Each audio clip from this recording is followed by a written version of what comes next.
पाकिस्तान के मंसूबों पर बांग्लादेश ने पानी फेर दिया है। बांग्लादेश ने स्पष्ट कर दिया है कि वो एशिया में किसी भी नए रणनीतिक गठबंधन का हिस्सा नहीं बनने जा रहा है। हाल ही में चीन की राजधानी बीजिंग में बांग्लादेश, पाकिस्तान और चीन के सचिव स्तरीय अधिकारियों की एक बैठक हुई थी, जिसे लेकर अंतर्राष्ट्रीय मीडिया में ये चर्चा जोर पकड़ने लगी थी कि तीनों देश भारत के विरोध में एक नया मोर्चा बना रहे हैं।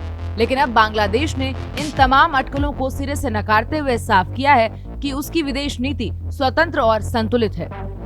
आपको बता दें कि बांग्लादेश के विदेश सलाहकार तौहीद हुसैन ने कहा है कि बीजिंग में हुई बैठक एक नियमित और प्रशासनिक प्रकृति की थी, न कि कोई राजनीतिक बैठक। उन्होंने दो टूक कहा कि ये महज एक औपचारिक चर्चा थी, जिसमें ऊर्जा और आधारभूत संरचना जैसे विकासात्मक विषयों पर विचार विमर्श हुआ था।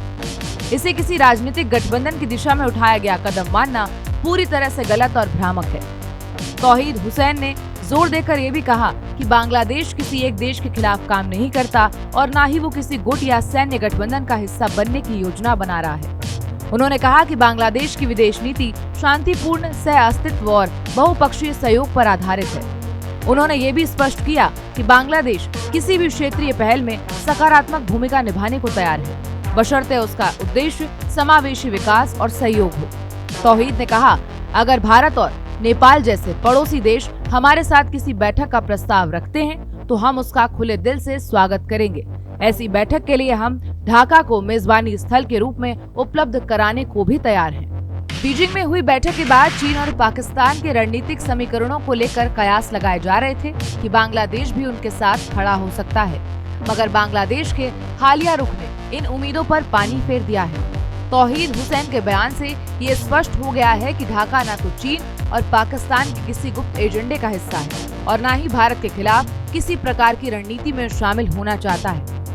भारत और बांग्लादेश के बीच हाल के वर्षों में रिश्तों में आई खटास को लेकर पूछे गए सवाल के जवाब में तौहीद ने कहा कि दोनों देशों के बीच संबंधों में थोड़ी ठंडक जरूर आई है, लेकिन संबंध पूरी तरह से बिगड़े नहीं हैं। उन्होंने कहा, हम रिश्तों में सुधार की दिशा में काम कर रहे हैं। हमारे पास सद्भाव और संवाद की कोई कमी नहीं है। प्रयास जारी हैं और हमें उम्मीद है कि चीजें जल्दी फिर से सामान्य हो जाएंगी। 2024 के अगस्त महीने में बांग्लादेश में राजनीति में बड़ा बदलाव आया, जब प्रधानमंत्री शेख हसीना के नेतृत्व वाली सरकार को सत्ता से हटाकर यूनुस सरकार को स्थापित किया गया। इस बदलाव के बाद से भारत और बांग्लादेश के रिश्तों में तनाव देखा गया है।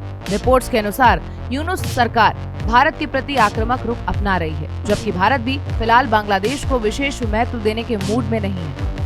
विदेश सलाहकार तौहीद हुसैन ने जोर देकर कहा है कि बांग्लादेश का दृष्टिकोण सकारात्मक और विकास केंद्रित है।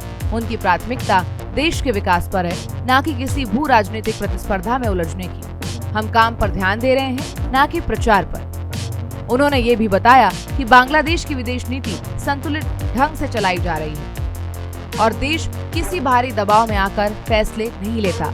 बांग्लादेश ने अपने रुख से ये साफ कर दिया है कि वो ना तो किसी ब्लॉक पॉलिटिक्स का हिस्सा बनना चाहता है और ना ही किसी देश के खिलाफ रणनीतिक गुटबंदी में शामिल होगा।